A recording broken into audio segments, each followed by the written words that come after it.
You will introduce me. Yes. Okay. Good morning, good afternoon, good evening, and good night, wherever you are.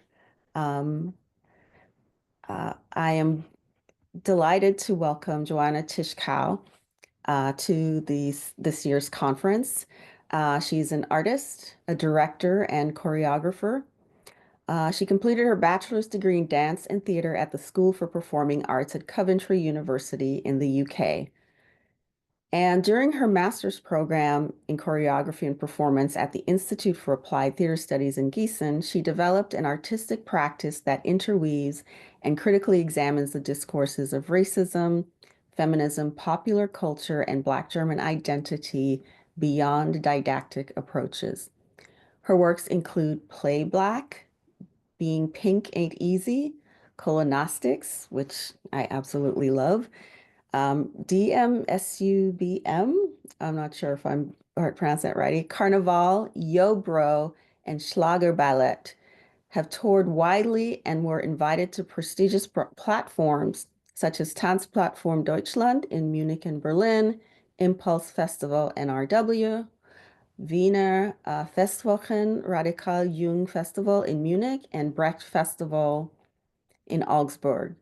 Joana is also one of the co-founders of the German Museum for Black Entertainment and Music, a research project and exhibition that sheds light on the biographies of Black entertainers in the German-speaking world.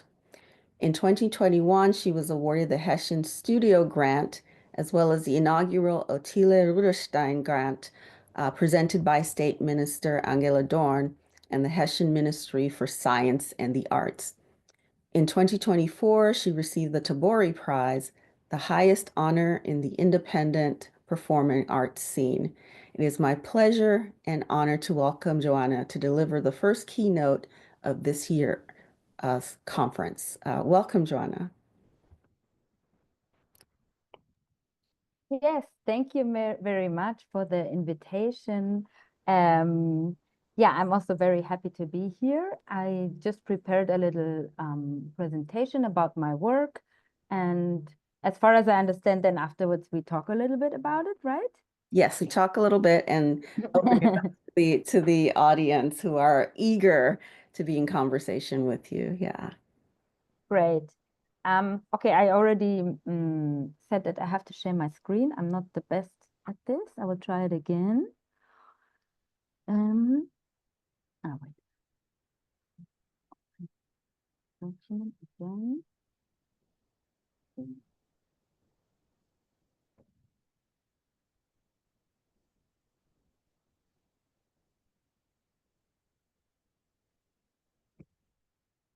Mhm.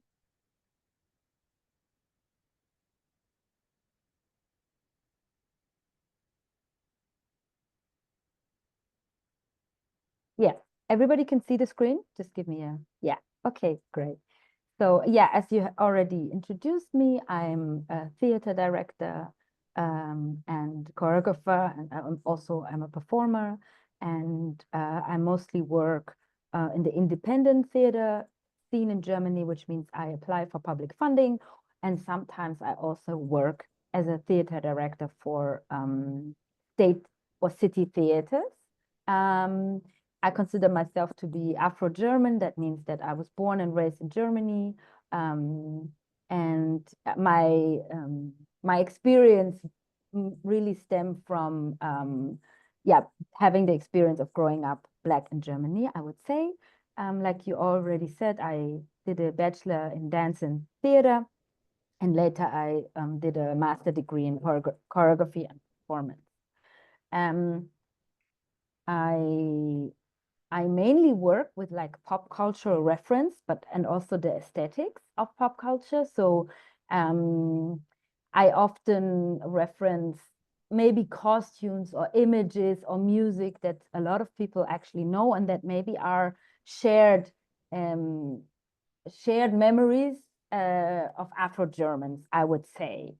This is just like a collection of some of the works that I have done, and later I will go into detail of some of them. You have mentioned already the Being Pink Ain't Easy. That's the one where the dancer is wearing this pink costume. Play Black is one of them. The Deutsche Museum für Schwarze Unterhaltung und Black Music, which translates as the German Museum for Black Entertainment and Music, and as well Carnival. There we also have images of the Austrian version of the museum. Another work that I made is called Colonistics, and here on the other picture you see me and my twin brother performing in a piece that is called Your Bro, which is very much dealing with the idea of family and which images do we kind of like connect to this idea of family. I will speak about some of the pieces a bit more in detail, and if there's more questions, I can of course refer to that later. Yeah, here we also see that another piece which is called I Take Everything Away From You, a Schlager ballet. Last Night a DJ Took My Life, Black Roy, and the other image shows an exhibition I'm currently a part of here in Frankfurt. My work is very much context specific, so I work as related to the content I wanna transfer. So I make theater, really like maybe more classical theater pieces. I make dance pieces, dance theater pieces, but I also am part of a group that makes more like exhibition-like work. So I'm always interested in what format does represent the idea that I have best. So maybe that's more of a site-specific intervention, like you see here in Black Roy, where we are actually outside dancing in the public sphere, or does it make sense maybe to present the work in a more exhibition-like space? I want to start talking about one of the first pieces I made, which maybe makes clear this connection to being raised in a Afro-German identity. The first piece I made is called Play Black. I made it as part of my graduation piece when I finished the studies in Gießen. And it's very much interrogates the practice of lip syncing on stage. So singers, performers who maybe chose or had to perform their music lip syncing. And of course, one of the biggest examples and a case that a lot of people know is, of course, the history of Milli Vanilli. And for me, it was specifically interesting that Rob, who you see here on the left side of the image, was also an Afro-German artist, dancer, and performer. He was raised in Munich, and his father was a US American GI. He actually never met him. He grew up in a foster family, in a foster home, and yeah, I think everybody knows the history of Milli Vanilli. So these kind of histories are very interesting to me. So I made a piece which kind of deals with their story, but also with other artists that kind of are connected to this idea of lip syncing, but also to questions of representation in terms of performance. I can give you a little, I hope this works now, a little view into the video, into the documentation of Play Black. First, actually, we start with the, do you see the screen still? Are we on YouTube? Okay, perfect. Just checking. So the main idea for making this piece actually came from a German television show, which is called Mini Playback Show. And it's a show where children were invited or could apply to imitate their favorite pop star.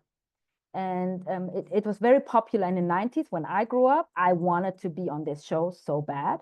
Unfortunately, I never made it. But this is kind of the starting point for the piece. Let me see if the video works. Do you hear sound? You don't have sound? Oh, no, I No don't. sound. Okay. Maybe it's okay. Then I will just fast forward a little bit. It's not so important that you hear the sound. Let me just mute it then. It's more about the images. So then I talk over it. So can you hear me talking over it? Okay. Actually, the show started in a way that the children went to meet the TV presenter, and they got to pick out the costumes, and they went into a little chat to talk about the artist they went to impersonate. And now these two little boys, they just selected their costume, and then they go through this like kind of magic bowl, which transforms them into the star that they want to be. Here you see them performing Snow. I don't know if you remember the song from the 90s also. It's called Informer. And as you see, one of the boys has been blackfaced in order to match the artist that they want to perform. Of course, this is a very old example from the past, but for me, it was very interesting to kind of go back to this TV show and to think about this fact that they are children, and we imagine in a way that as children we can imagine to become or to be everything. We have this kind of desire, but actually very soon reality strikes, and it's like, oh, we are confronted with that, with this idea that we cannot be everything, or we have to maybe refer to a racist practice in order to become some things. So this was kind of like the starting point for the work. I'm gonna go back to the presentation. Are we back on the presentation? I don't back to us. I think we are having trouble seeing your video, so it might be you need to switch the tab. Okay. There. Yeah. So actually you didn't see the video? No. Oh, No. I'm sorry.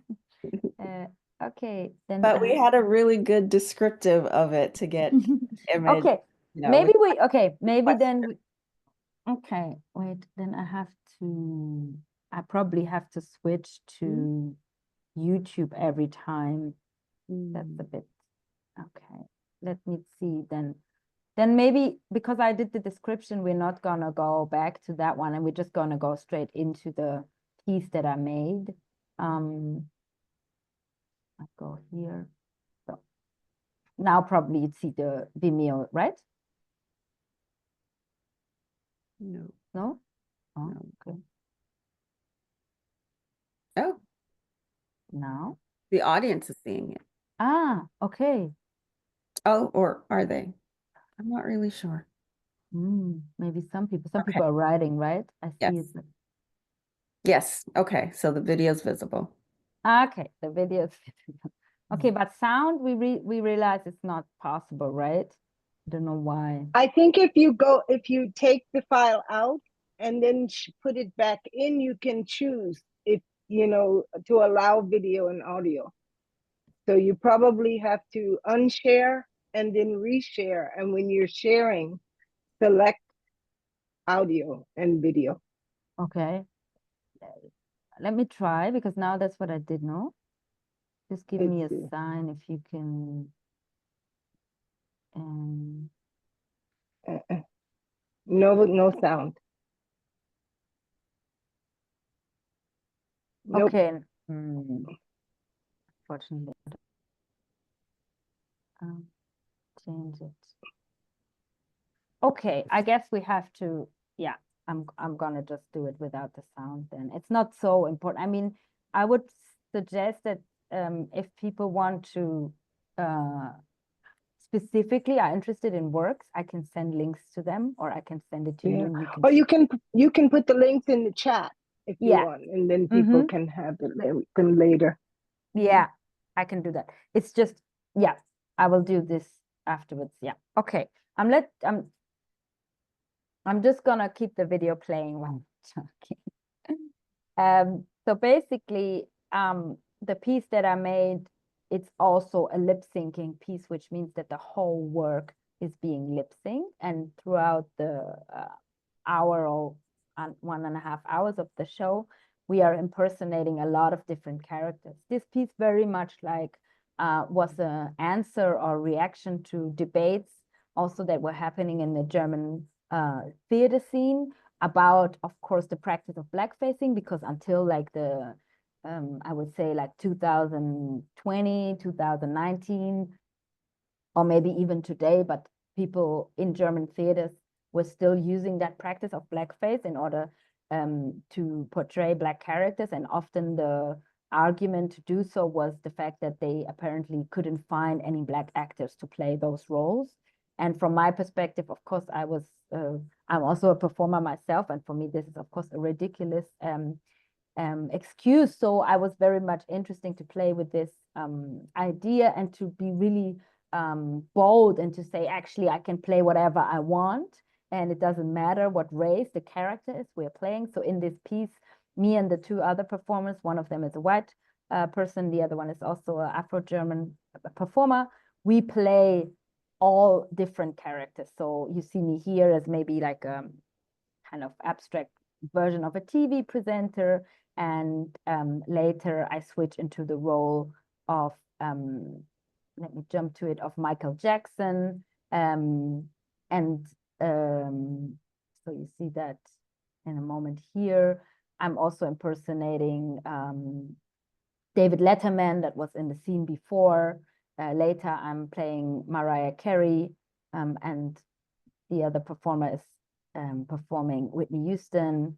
So we go through a lot of different characters that we are impersonating in this piece.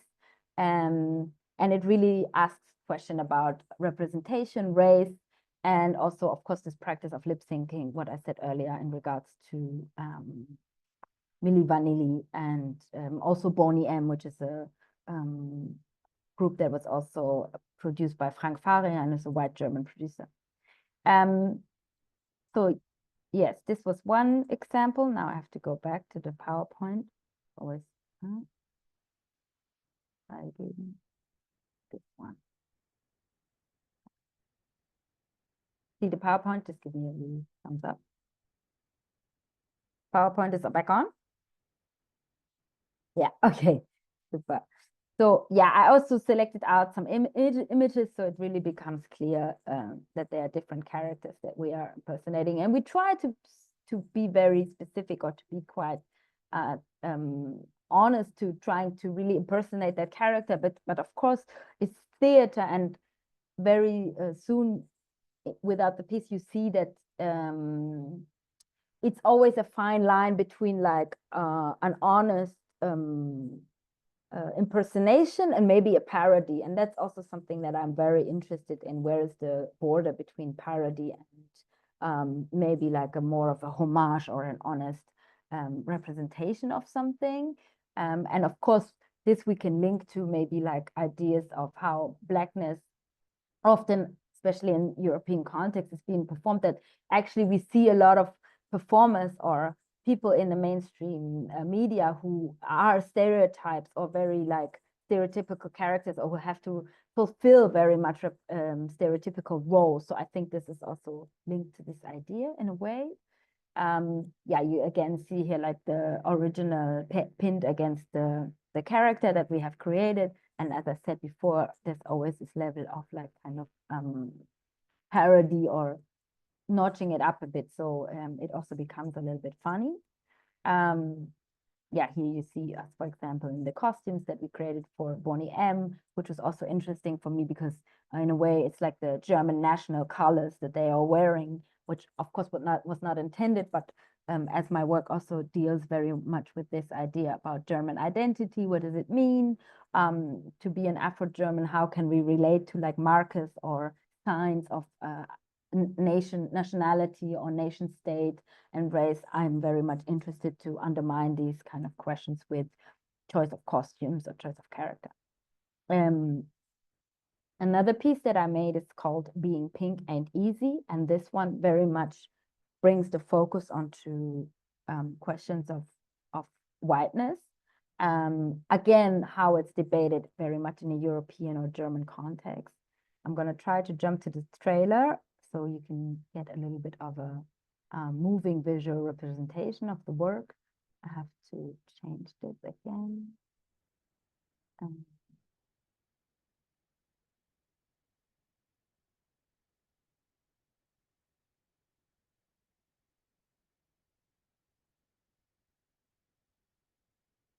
Do you see the Vimeo video? Okay. Unfortunately, the sound is not working, so I can maybe talk a little bit also over the video. What you see in the video is a white dancer who is dressed in a costume that is very much inspired by an outfit that the rapper, the US American rapper Cameron wore in like 2001 or 2002. And it kind of started in a way a trend among maybe men, but I think specifically like first it started in like rap of wearing pink or reclaiming the color pink as like a color that doesn't affect masculinity maybe. And I was interested in this because there's a poem by the US American writer Greg Tate where he says, if pink people like hip hop, is it still hip hop? That's like asking if Black people like Dirty Harry, is he still Clint Eastwood? And he refers in this poem to white people as pink, which I thought was very interesting, and then to blend it with this phenomena of Cameron or other rappers wearing pink outfits and reclaiming it as a color that can represent actually masculinity rather than femininity. And maybe we can skip to the go to the examples in a minute. So this is the part of the piece. It's just a trailer. Let me go back to the presentation back on. So here you can actually see the original outfit as being worn by Cameron, and we have seen it, this outfit coming back every time Halloween is around the corner. I think we see celebrities on Instagram wearing this outfit, but the piece, I made it in 2019, so this outfit was not so much in the public sphere, I think. And of course, then we also had, of course, persona non grata now, but R. Kelly was wearing this outfit in one of his music videos. We also have another persona that we don't want to actually spend too much time with, which is Kanye West, also wearing a pink outfit. And there we also see Pharrell also wearing a pink polo. And I think this was really a time in the 2000s that we saw a lot of pink. And what was also specifically interesting for me was that these artists or rappers were wearing this color, specifically artists were actually, which of course are being discussed as representing hypersexuality or also hypermasculinity. And then suddenly these artists are dressed in a color that you would think undermines that, but actually doesn't. And I think that's an effect that we have seen in pop culture and US American musical culture. We have seen it with artists like maybe Michael Jackson or Prince, or also white artists like David Bowie, who are very much on the gender spectrum when it comes to their performance and are never really clear about their sexuality, or it's not really talked about. And I think for me, a theory came about, which was that it's actually about often Black men or Black artists kind of pushing the boundaries of what masculinity can be and what men can wear and cannot wear. So I think later we saw this trend kind of being caught up or being taken up by white men, of course, as well. Yeah, here we have the poem. I can send it to people in full length if they're interested in it, but we have here the sentence that I was referring to. And actually the poem is really speaking about hip hop and asking questions towards hip hop. Yeah, there's Greg Tate and the book that is the poem is from. I was really interested in these discourses on cultural appropriation at that time, which I think has ebbed down a little bit, but I was really interested in the question, again, who can perform who can play what, and who represents Black culture and who doesn't. And Greg Tate in this book, in Everything But the Burden, actually speaks about Blackness as a commodity that is adaptable and maybe up for grabs for different identities, actually, because it has so much like been included into like, yeah, the works of capitalism. So he actually talks about Blackness not just as something that is limited maybe to Black people, but that everybody, yeah, can kind of buy or can take as a product of consumption. So what does it actually mean in the debate of cultural appropriation to say this belongs to me and this belongs to that culture, this belongs to that person? If if we actually know that capitalism doesn't work like that, because capitalism catches up on whatever is marketable at that time. For me, reading these texts in the book was also very liberating, because if that means that stereotypical notions of Blackness are not necessarily unremovable tied to my body, it also means that maybe I can represent other things than what people imagine of me. And then I also thought of these representations of Blackness as they're specific to hip hop or Black masculinity as something that of course we can learn, and it's not so specifically tied to biology, because of course we know race is a construct, but it's something that is culturally developed. And I think this is what really the piece talks about, in a way that race is also performative, so how does race perform itself in everyday practice, in everyday life, but also in pop culture. I have here some more examples of course, also white artists appropriating maybe Black masculinity, because, and it's like a proves the point that Greg Tate makes, which is, it's something that's up for grabs. It's a role to play, it's a character to choose from. And of course, we also have this in the German speaking, or in Germany. So these are artists from the 90s from Germany. One is a rapper called Cappuccino, and the other one is a rapper called Oli P, who also maybe played with this notion or idea of Black performance. These are, again, two rappers who also represent this idea. Next I will come to talk a little bit about the German Museum for Black Entertainment and Black Music. And this is the logo that we have created for the first German version, which we created in 2020. Maybe it's important that a lot of the work that I did for the museum inspired then later a lot of pieces that I made, because this research and this investigation was so deep for me. These are the collaborators that I worked with. There's Anta Helena Recke, who's also a theater director. There's me, and there's Elias Hampe, who's a dramaturg and also a musician, but also he studied musicology, and we created this project together. So the museum is actually really a semi-fictional institution. It's like an imagined space. We made a real exhibition in 2020 in Frankfurt, and we also really collected material that could be exhibited. So maybe here on the right, you see that we have a lot of records, we have a lot of tapes, we also have like costume pieces, jewelry, things that artists used to own and that were donated to us as a museum. But actually the museum right now is nowhere to be visited. So it's really opening up this idea that this kind of museum could exist in Germany.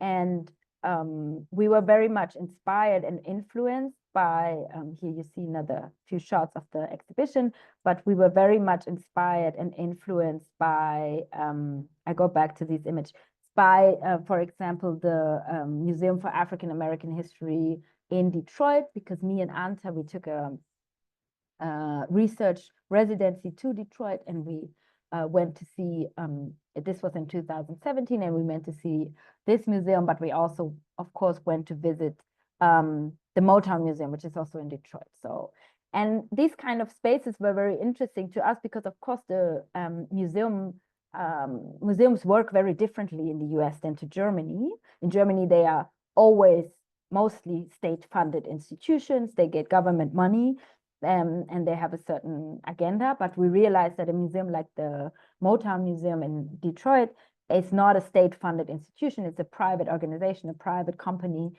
and they work very differently. So also maybe the things that you can see there and that things are exhibited are very different, and it has much more this character of wanting to also attract large groups of audiences, to be more entertaining, maybe not so much a high art institution, but really like it's so much connected still to the history that is within the space. So we really thought it would be a great idea if we also create a museum that give space to the history and artistry of entertainers and artists that have made music or worked in the entertainment industry in Germany. And we went so far back as to 1930, when some of the earliest artists were being born. Here we have, for example, Billy Moe. Ich kauf mir lieber einen Tiroler Hut. Billy Moe came from Trinidad and Tobago to Germany, actually as a jazz musician. He was playing the trumpet, but as he was not that successful in being a jazz musician, he later started to sing very much like stereotypical German folk songs, which we have a specific name for, which is called Schlager. If you were to translate it in English, it would just actually just mean hit, but it's a very, now in Germany, it's like a music that describes German speaking music with a very specific kind of style, but it's very hard to explain because I think you have to hear it to know what Schlager is. But I mean, you can already see on the image that he's wearing like this traditional German Bavarian clothes. So he was very much playing with this, with an idea or notion of performing a German identity, but being a Black artist. He also has a song which is called I'm the Blackest Bavarian in the World. Ich bin der Schwarzeste Bayer der Welt, which is also a little bit a play of, I think, a play on Black German identity. And he did that in like the 50s. So for us, it was very eye-opening to see artists and musicians being so aware of being a minority in a more specifically white German cultural world. So like I said, we really did create an exhibition. All that material is with me right now. It's being stored. I'm looking for other opportunities to actually exhibit that. It's always quite expensive, so not a lot of institutions can afford it. But we actually try to gather and collect a lot of material surrounding these artists. For example, biographies, records, tapes, and all the things that I talked about. We also did like some events online during COVID in 2021, I think, because it was not possible to open the exhibition. So we streamed a couple of events online. And as I mentioned before, we also did an Austrian version as part of the Vienna Festwochen, which was a much bigger exhibition. And we also added artists from Austria, and we created a new logo and a new corporate identity for the museum. Here you see a shot from the exhibition in Vienna. We have the Afro-Cuban German artist Roberto Blanco, for example, exhibited here. And in the back, for example, you see this magazine cover of Olive Moorfield, who was an US-American singer coming to Vienna. And she was performing in a lot of theater plays at the opera, but she was also part of a lot of movies, quite famous Schlager movies, which, and she's, I think now over 90 and still lives in Vienna. And we really thought it was very interesting to find out that there's so many Black artists in Germany making music in German that me as a child, I never heard about. And we really tried to go all the way as far as performing an institution. So here you see an image of the museum shop. You could buy merchandise that we created. This hat says "Make Schlager Black Again," for example, and it references some songs that the artist was singing back then. So I already went there.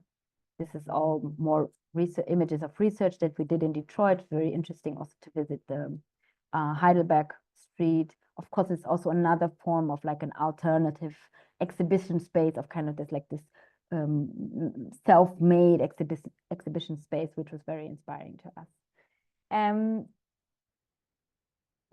So I went there already, and maybe we can go from there, from doing the events online. You have to stop me, no? I don't know. Now it's like half an hour. Is that enough, or do you want more? Yeah, you've got a few minutes, and then we can turn it up. Okay.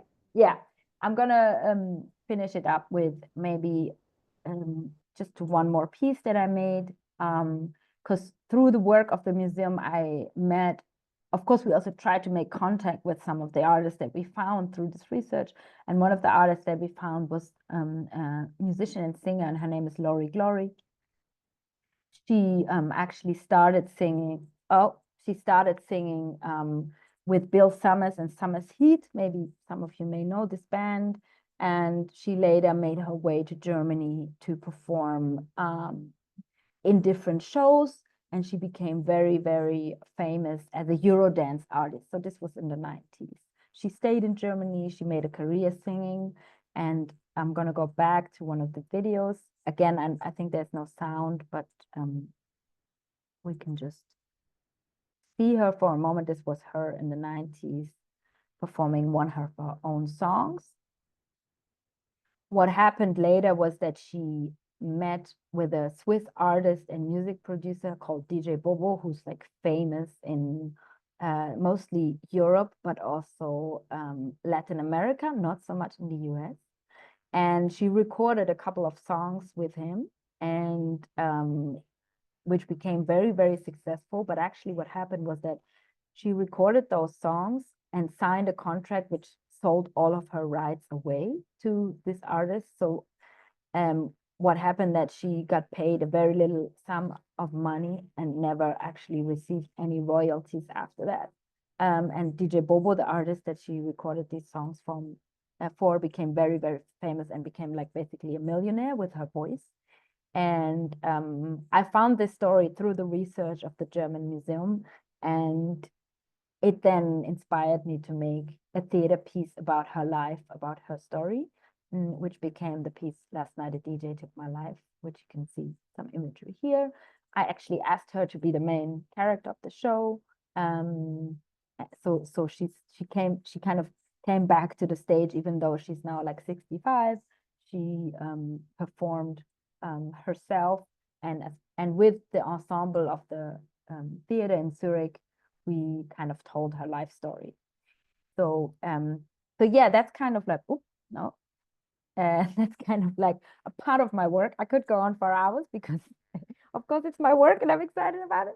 But I know that I don't have so much time. I just wanted to end it with like saying that, yeah, this kind of work continues. I continue to kind of draw from this research of the museum, and I kind of continue to make work based of uncovering maybe the history of some of the entertainers and musicians that have worked and lived in Germany since the 30s.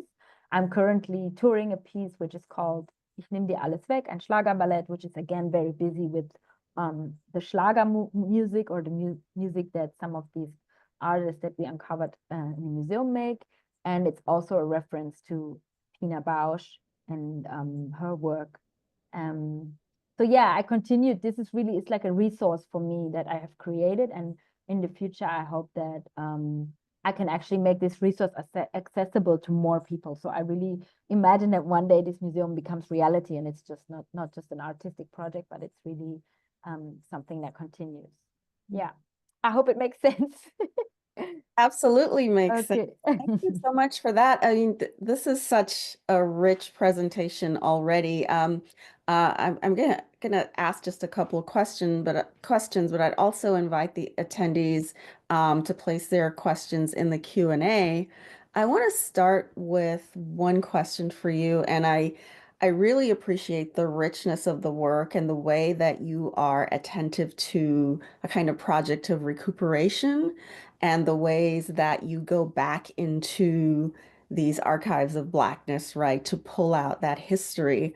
And I'm wondering if we could start by you talking about your early orientation to art. So we talked about your sort of formal education, but your early orientation to art and thinking about Black identity, and specifically Black identity in Germany, and how sort of thinking through and experiencing Blackness as a Afro-German and German sort of informs sort of early development and movement towards art for you. Yes, thank you so much for that question, because I mean, that was actually a big reason why it took me a bit longer to to decide, oh, I'm going to study now dance with theater, I'm going to go to the UK, because actually I started dancing, or I started theater when I was very young, but I never saw myself represented in maybe the theater. You know, I was acting in like plays, children. I was like in like children's theater groups, and I was dancing in like children's dance groups. But when it came to choosing my profession, I never thought that this would be something that I could do for myself, because I didn't feel like represented in mainstream media. I didn't feel like that was a place for me. So growing up in Germany, I really, of course, I identified with Blackness, a specific type, which was more US American culture, you know, and that's also where this interest in, or this piece Being Pink Ain't Easy comes from, that there was a certain type of Blackness that I identified with, but I definitely did not identify, for example, with the artists that I have now showed you, like Roberto Blanco or Billy Moe, which were making a type of music that my grandparents used to listen to, and of course, which often very much were only represented in a very exoticized or maybe even eroticized, sexualized way. So as a child, I really didn't feel that that was something I wanted to be associated with. So does that answer your question? Yeah. But I'm wondering if we could kind of push a little bit more to talk about maybe some of those specific experiences, like you mentioned, turning to dance at a really early age and trying to get an understanding how your orientation to dance and your orientation to performance through um, embodying, right, a Black identity, but not seeing that in the spaces that you wanted to do, how that informed you as a younger person, and then kind of you mentioned the television show, for example, Playback, right, as a sort of early example of, you know, what shaped your art. Mhm. So you mean like, I mean, it was very obvious that somehow Blackness appeared there, but rather in a form that I didn't identify with at all. I mean, they put some children in blackface, you know, and sometimes it happened that Black children performed Black artists, and were not, of course, blackface, but that was very rare. So. So like I said, even this there, I saw myself only in a very specific role, or in a very specific character that I was able to play, or also in like television shows. We have a lot of Black actresses or actors in Germany tell me stories, you know, because now I work in theaters, and they tell me, look, when I was just fresh from acting school, I was only playing refugees, or I was only playing prostitutes, or I was only asked to play gangsters, you know, or like these kind of roles. So, and that's something, even though I didn't have this idea, I'm gonna become an actress. I think it was something that subconsciously was um, was transported to me by those were only the images or the people that I was seeing on German television, for example. You know, there was not a broad representation of what I could become, of who I could be, of which roles I could fit in. I think, yeah. Yeah. Um, I I'm a huge fan of your of your work, and yeah, I think it's so rich. And I want to ask a question about, you mentioned that your work is context specific, and in some way, I guess also, yeah. So I'm wondering if you could talk about your process in terms of how you contextualize, how you go from sort of the conception of an idea within a sort of context specific space, and then how you sort of develop art around that context. And I'm really also thinking again about how archival your work is, right? Mhm. and what it affords you as an artist in terms of movement, but what also it affords us, right, as those who appreciate the art. Mm. Yeah. I mean, it really depends on the thing that I'm working with.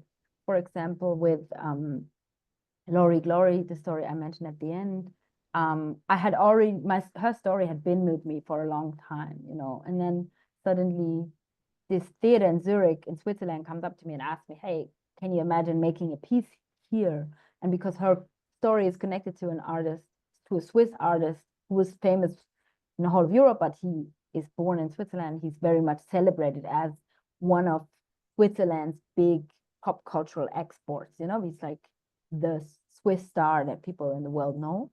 And I was like, okay, we have to do this here, you know? And I also thought that this theater, because it's quite a big theater in Switzerland, that's the space that if I have Lori Glory on stage, it actually can give back to her. You know, I knew we would play 15 shows, it would sell out. So it would be a way for her to really tell her story every night in a row to a big audience that can give her some kind of gratification, or kind of like the feeling, look, your story is being cherished and you are as an artist being cherished, because people recognize her voice and are like, oh my God, this is the voice I know from my childhood. I never knew the body that belongs to this voice, because her voice was always lip synced by a white dancer and singer.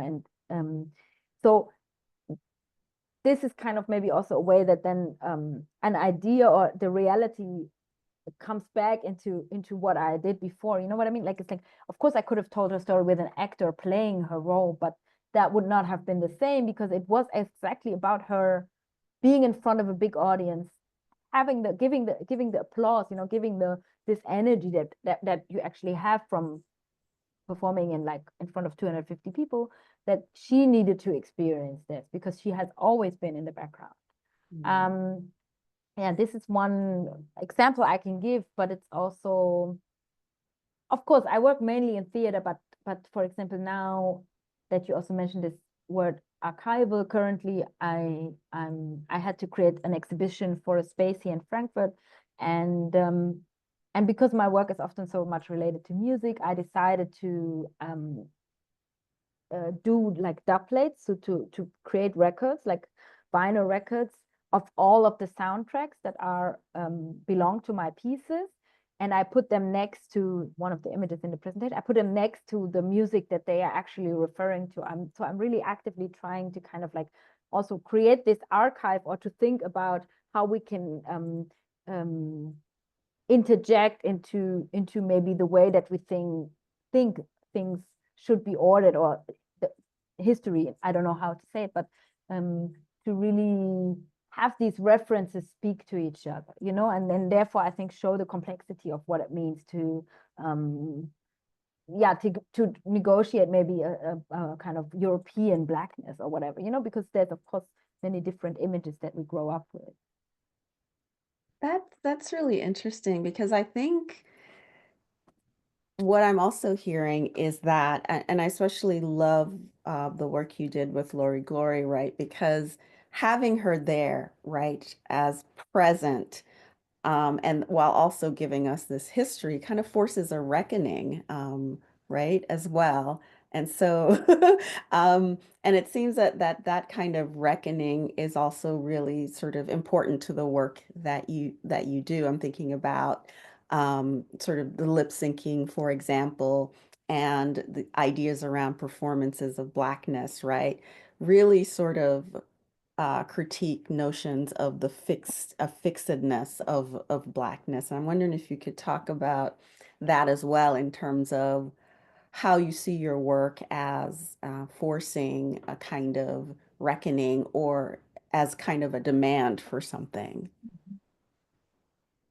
Yeah, I mean, I think it's very much that, because it's also, because I see at the same time this question that was posed in the chat, because someone asked, do you see the German cultural expression as worthy of financial support more so than in the past? Like, and I think, I mean, we were faced with real backlash or real consequences. You know, when we proclaimed this museum, which is it's just an imagined museum. Of course, we had a real exhibition, but we had like right-wing media writing about us and really degrading what we are doing. You know, or we have then we had the right-wing press come to the opening and wanting to report in a negative way about the museum. So we realize that even though we are just putting an idea out there, and it's pretty simple to understand that this museum is not real and it's not, you know, actually threatening anything, people feel very much threatened, and they very much feel like, oh wow, this can't be. For example, when we did the museum in Vienna, we still have the website up of the Vienna Museum, and it still looks like online as if the space that we took over is still taken over. And some people write us and say, yeah, you should take the website down because it confuses people. And I'm like, yeah, that's the point. It should confuse people, you know. If we take the website down, then the whole effect is gone. So yeah, I think this is how I understand the question about wrecking, and how it really also changes the perception of an audience or of people. And I think actually right now, unfortunately, in regards to that question, of course, I have received funding so far, and I could make my work. And I think there was a short moment in time where Black German cultural expression has been cherished by some people. But right now, we see a backlash that we did not expect. You know, budgets are being cut. Funding in Germany for cultural, in the cultural and the social sector is cut in a way that, I don't know, yeah, a lot of us are scared right now. And obviously, Black artists, or also artists with disabilities, and artists with what so-called migration background here in Germany, they are the ones that are being cut first. So we actually actively, like in the US, I would say, you know, with Donald Trump right now, we see already this movement coming here, and we see how a lot of achievements that we have made are actually being taken back right now. So I can't really answer that question, but all I can say is I'm a bit scared. Yeah, yeah. These are scary times indeed. I'm gonna go to a question from Keith. Says, really fascinating work. What a privilege to have you here. Question: disability scholar Robert McClure talks about flexibility of oppressive system, meaning they can bend and accept a bit of difference, but still not break.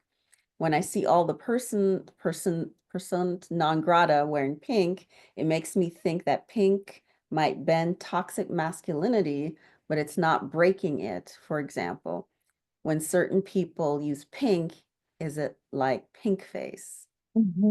Question.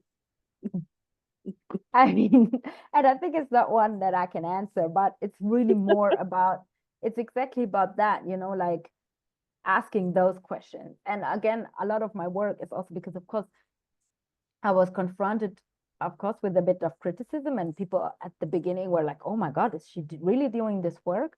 But for me, my work is also a way of negotiating these things, or kind of finding an expression for these questions, and really just being in the moment, or inviting people to come into a moment where they have time and space to maybe ask themselves these questions, you know, actually. And I think it's a very good observation to say that, yeah, pink might bend these borders, but it doesn't break it. And I mean, that's what we're so busy with all the time. No, we are trying to move in very narrow spaces, and maybe we find strategies to kind of push boundaries, but at the same time, yeah, it feels very impossible to really break systems, or to break social codes, or yeah, I don't know how to say it. So thank you for that observation. I don't have an answer. Yeah, because it also seems to be a moment where discourses and language that get developed in a sort of perhaps more left-leaning spaces or more liberal spaces tend to get co-opted, right? And then deployed against people. So So I think it's also the way, the way that language allows itself to bend in certain ways, but not break, right? And so Mhm. um that's a really great question, especially thinking back to the kind of period in which this emerged, right? Historical period, where there was quite a bit of attention paid to sort of like hypermasculinity and sort of exploitation of women and sort of, um, so can you talk a little bit about why popular culture as a sort of space Mhm. in which to which you were drawn to do this kind of work? Yeah, I mean, this for me, it's also very much part of specific German, my Germanness or my German identity, because actually, this is what I said before, I tried to say that as a child, looking for myself or looking for representation, I often found bodies that looked like mine in popular culture. I saw myself in like music videos, television shows, on posters. I mean, when I grew up, Naomi Campbell was a supermodel. It's like it was this kind of time. So whenever I was looking for people that looked like me, I found them in pop culture. So already this was a space where I thought, this is where I belong. And for a long time I thought that when I started dancing, I was very much more in like commercial spaces. I used to be a dancer for the NFL Europe when they still existed. That's where I saw myself. So I didn't see myself in high art and high culture because I didn't see myself represented. But actually now in my work, I'm very much also interested in flipping that and going the other way and being like, okay, but that's also a limitation that was set on my body to think that those are the only spaces that I can be in.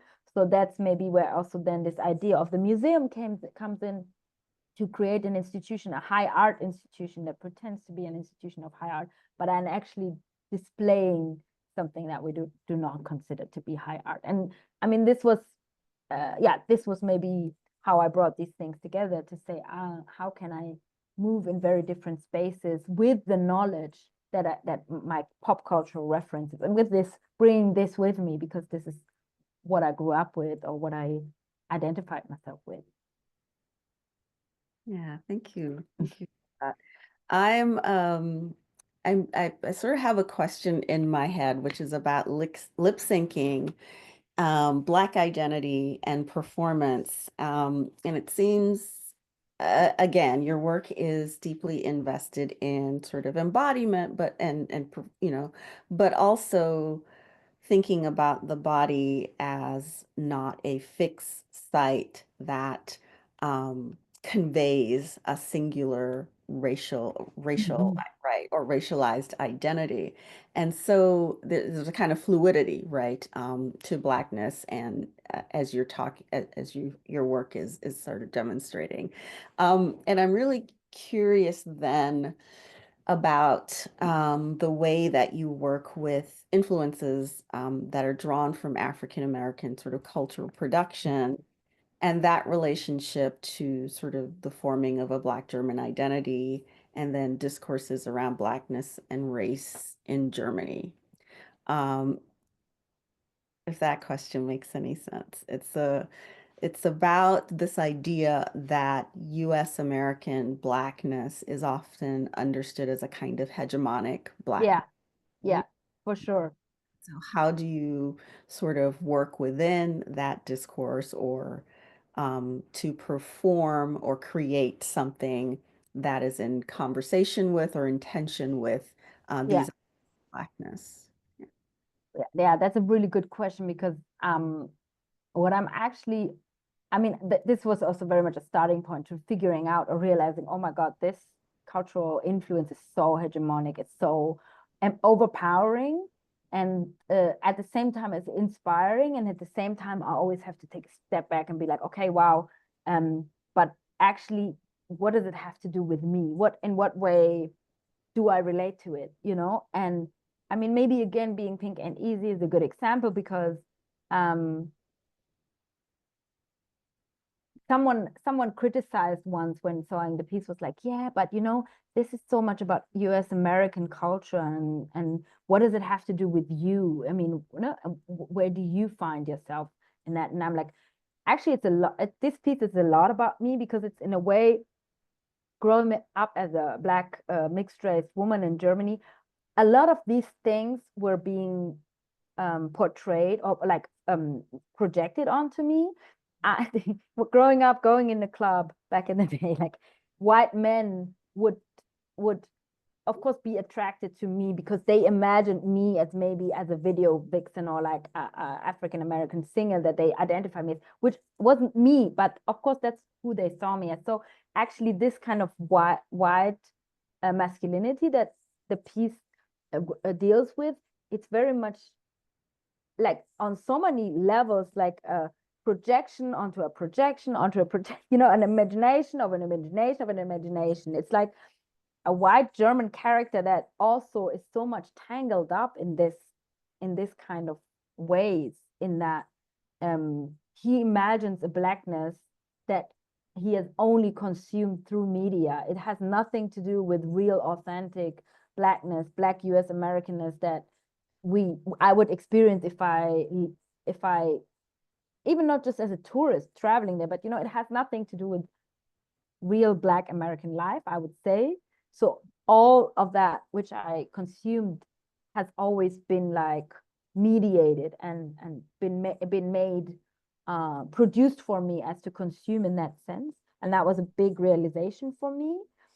And then at the same time, to look at Blackness in a specific European context and to ask what is specifically German, European about this? What is it about this that only makes sense to me or to other people, Black people in Germany, that only we understand, which is so specific? And yeah, and I'm constantly trying to figure that out, what that actually means and what it is. What does it mean? I mean, there was one, a working hypothesis, so I can't say this word, Hypothese, I'm saying it in German, like a thought, a working thought that we took when we created the museum, or when I make my work, which is like, what if I imagine Black German entertainment and history as powerful and dominating as US American Black history, which is stupid because it's not, but what if? Yeah, what if? So who then are my idols? Who are who are the figures that are their aesthetic, their performance, that who are the influential figures? And that's maybe a way to go around that, you know, knowing that that also is not clear, or it's not like, not, how do you say, it's not clean, or I don't know what rein means. Like clean cut or clear cut. Yeah, clear cut. It's still also you know, there's so many influences, but Yeah. still I have to trust or think about this Germany as a ground, or as a thinking of a breeding ground of a specific aesthetic and culture, which I don't know what it is, but I'm trying to find it.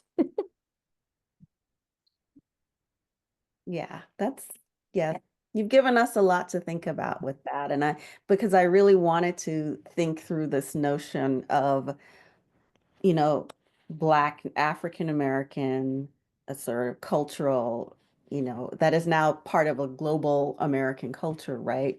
And so is hegemonic in the way that it dominates certain spaces. And so I'm always really interested in thinking about the contextualization that you're talking about in your work, and what is specific to the space and what is specific to the context of Black German identity, right? And understanding as well that there are exchanges, right, that may be gone unacknowledged, that there's something that comes from Black Germans as well that informs Blackness in the US context, but perhaps is also unacknowledged. Yeah, yeah. and maybe there I'm thinking back again about Glory Glory also, of course, or this whole genre of Eurodance, which we have already. It's like European dance music. So there was a time where producers in Europe so badly wanted to kind of make a music that sounded international, and of course, and they used and they needed a lot of US Americans to create that, but still it was created in Germany and under German condition, whatever that means. And out came a very specific style of music, which is, yeah, genuinely European, you could say, but it's also then, if you look at different songs, of course, there's differences, and but still, this is really what I'd like to go in and be like, okay, then I started with the piece on Lori Glory. I started to look at the lyrics that were being written, and you figure out that a lot of these lyrics are so easy, or even stupid. A DJ Bobo song is like, not a broken heart. Now we're gonna start. It's for me and you. Let the dream come true. It doesn't make sense, but it's like, it's an imagination of what rap sounds like. It's an idea of what rap is.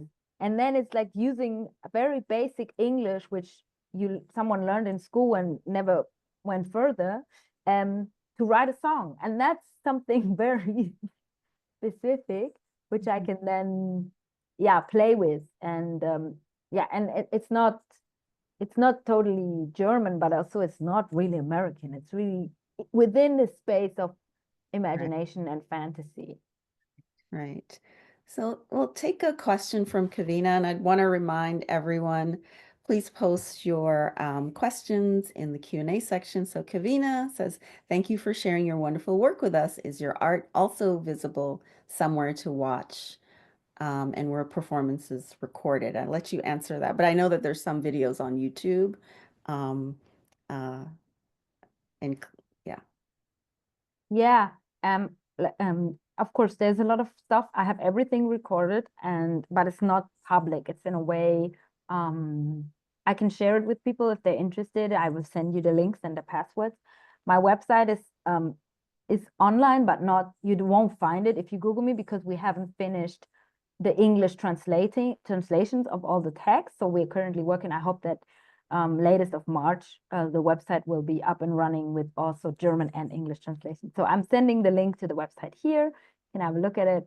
And I would really encourage, if people want to see a specific work in full length, just write me an email, and I will send it to you.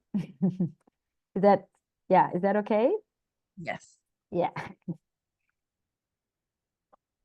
So another question that I have is about some going back to conceptions of low versus high art and how you play with that, and then the differences that you encountered in museum spaces in Germany, which are more sort of institutional governmental funding, as opposed to what you found when you came to the US, specifically Detroit, for example, and found that institutions were primarily privately funded. And I'm wondering if you could say or comment on some of these distinctions, and if there are any sort of things that you notice that these distinctions produce, right, in terms of the art itself. Sorry, I'm asking tough questions, but I'm really curious about the versus high and how you sort of confront, right, that division, that stark division, offering critique, but at the same time, it's critique, but it's also a bit of tongue in cheek, right? This idea of a museum that is ephemeral, right, and also institutional. But then thinking about sort of what it means to be in a governmental funded space in terms of one's relationship to, let's say, the nation, right? I mean, it's really, this is really, a great thing is that, like my work happens in realm of performance art or theater, and therefore I get public funding and for creating that. So I'm, of course, I don't really know what it is to, if I was really to start a real museum, public funding, but I think that gives me or gave me a lot of freedom, or gave us a lot of freedom in making that work. I think, but what was so inspiring about seeing these kind of alternative spaces in the US was seeing how maybe they're much more accessible, approachable, maybe more connected to a community. And I think this is something that really in Germany is missing. You know, that I mean, the Motown Museum is such a great example, because it's like being entertained for like half an hour when you go in there. You come in there and you're taken through a tour through the museum. You're asked to sing a song and dance a dance, you know, from Motown. And it's so much also connected to wanting to connect the audiences, or the people come to visit the museum, to engage with their own memories about this space and the music that was created in this space. And that's a whole different, I mean, this I've never experienced in a museum in Germany. And a couple of years later, like when was it, like 2 years ago, I traveled again to the US and I did like a little tour, and we went to Denver. We visited the Denver Art Museum, and there I had a similar experience, actually, that the curators had taken a great work. They did great work in order to really make the exhibitions a lot more accessible, you know, because I had a feeling it's more connected to also the community that comes to see the works. This, I think, is one of the things, and that, but again, being in theater space allowed us to emulate that, or to create something else, you know, to not adhere to the ideas and standards of what it would mean to actually really fund or create a real museum, or to do that work. I don't know, does it answer the question? It's also a hard one. Yeah, I mean, I think all of us can think through that question, right? Particularly now when we have, you know, institutional spaces that are being defunded and, you know, destroyed. And so it is to think about then the value, right, of having spaces that are community engaged and accessible, and have a kind of sort of flexibility that perhaps institutional spaces don't have. When we think about the archives, we think about the archives in the way that they've presented as a sort of you know, authority, right? Institutional authority on history, culture, and all of that. But what happens when those institutional spaces then are threatened through political actions, right? Then it seems that the community-based spaces, right, offer us ways to think about perhaps not being so deeply invested in spaces that are sort of the official governmental authority, right, on what constitutes culture or art, right, constitutes high art, and is worthy of being incorporated in these spaces. We might also, you know, say that we see the sort of vulnerability, right, of governmental spaces, which have always been presented to us as sort of solid and, again, authoritative, right? So, Yeah. yeah, so I love that you went to these spaces and saw, right, that difference, and are drawing from that to take back with you and think about and confront the notion of high versus low art, right? Yeah. Mm-hmm. So I'm gonna go to another question from Julia, who says, "Thank you for taking us on such a generative practice, and it certainly shows how important community is to maintaining space and energy. So I'm curious to know if future trips to the US will seek out other major sites of Black popular culture. Perhaps this could help in ways of reconciling the dominance of mainstream representation with low street, so to speak."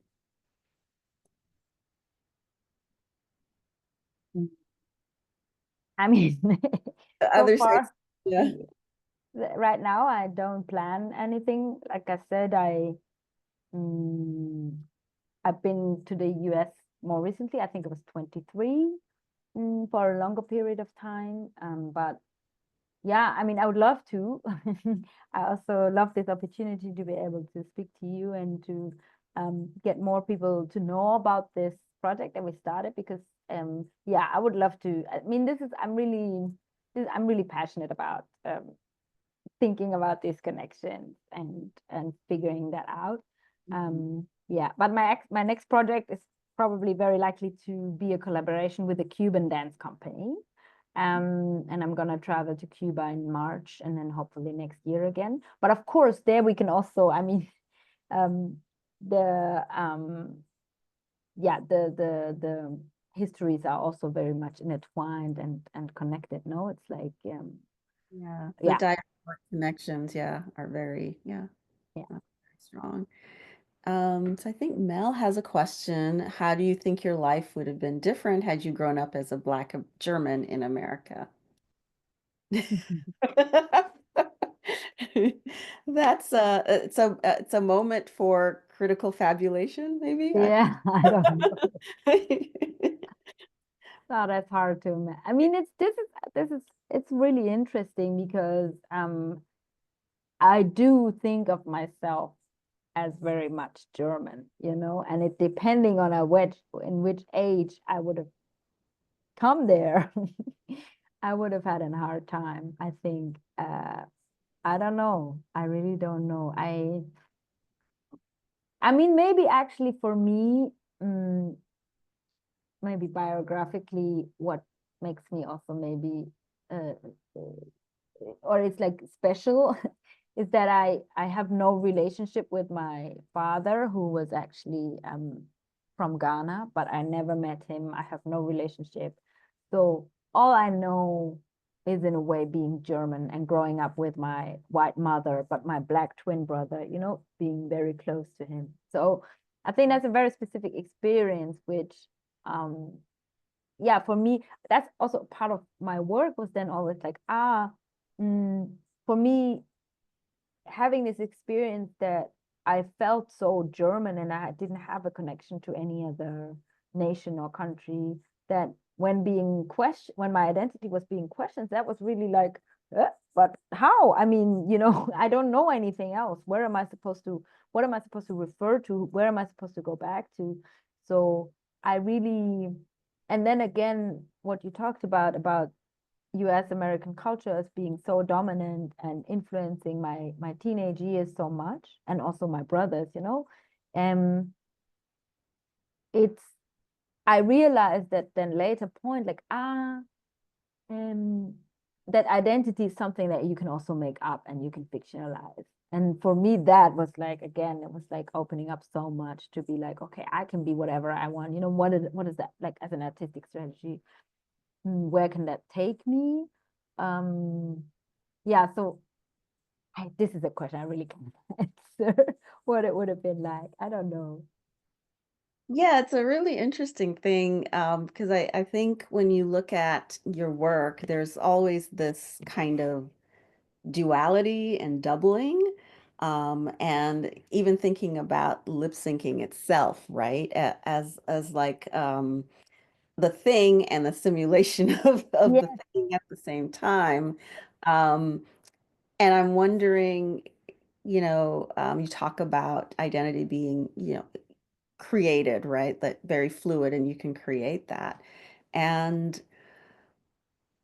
yeah, I'm curious about actually the duality and the performance and the simulation in the mode of perhaps thinking about sort of authenticity and how a particular kind of blackness gets read as authentic, yeah, right?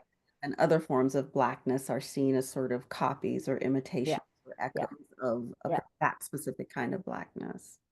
Yes, and I mean, I didn't show this work, but for example, the work Carnival is very much, for example, it was just a year maybe after Beyonce's Black is King movie came out. And there's a very interesting Afro-German writer, Eric Otieno. He wrote a text with a person called Nelly Pinkra, and they wrote a text, I think it's called Black is King, but Beyonce doesn't share the crown. And it's about also Beyonce's reinventing herself with this kind of African connection, or through the Lion King movie, kind of creating like a fictional Africa that all ideas, notions of, it's like similar as like to Black Panther, no, this kind of Wakanda. She also uses a lot of cultural elements and aesthetic, stylistic objects to fictionalize, or to go back to her African heritage. And Eric really investigates and says like, yeah, but you know, we are not all kings in Africa. We don't all come from like a royal legacy, you know. Some of us just normal people. So what does that also mean, that now this narrative is so strong in pop culture, that, you know, we all refer to ourselves as kings and crown wearers or whatever, and that's also a strategy that she used to maybe sell her music to a broader audience, you know, to like an African audience. So I think these processes are very interesting for me. So the piece I made is very much like references Beyonce's kind of imagining of Africa, and then also me going, okay, what does it mean for my imagining of white Germanness or white German culture, and how does history function, and you know, what elements can I just pretend are mine, and you know, where do I come from, what's my lineage, what's my genealogy, whatever, you know. So yeah, this is always it makes me think a lot, these kind of processes. Yeah. Yeah, thank you. It's a lot for me to think about as well. I can see maybe if I can quickly find the text and share it. It's published online. Okay. It's so great. Yeah, but continue. And then while I'm doing that, there's a question from Olivia, that's actually in the chat and not the Q&A. She says, thank you so much for being so transparent and open. I'm an older Black German, and I've always had a hard time relating to my peers growing up in Germany because there were only a few of us in my circle. I live in the US now, but I also had a hard time getting used to the culture here. Thank you for opening up more doors for us in Germany. Amazing work. So less of a question than a beautiful commentary. So Thank you. okay, so that's the beyond the work around Yeah, Beyonce's. yeah. This was The link is posted in the chat for everyone. So I want to ask members of the program committee if there are questions from them as well.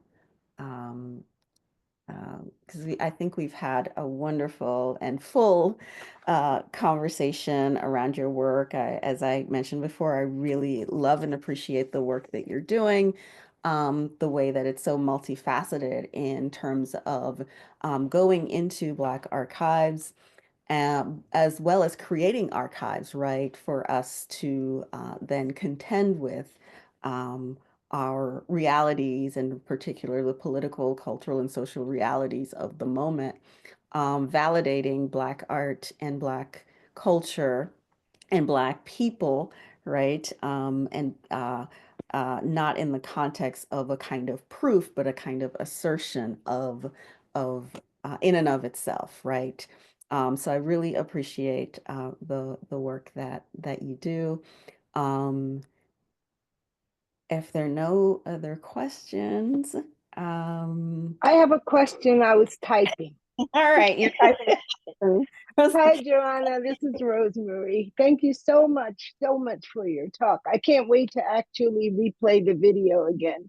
But what I'd like to ask you, in referencing our topic, I know that your presence here is important to us as a Black German in the US, and as Olivia just spoke, but what does it mean to you that we are connecting and have been connecting, and that there is this rekindling of Black Germans in diaspora, as evidenced by you being here and sharing your work with us? We can carry that with us, and you can carry this experience with you.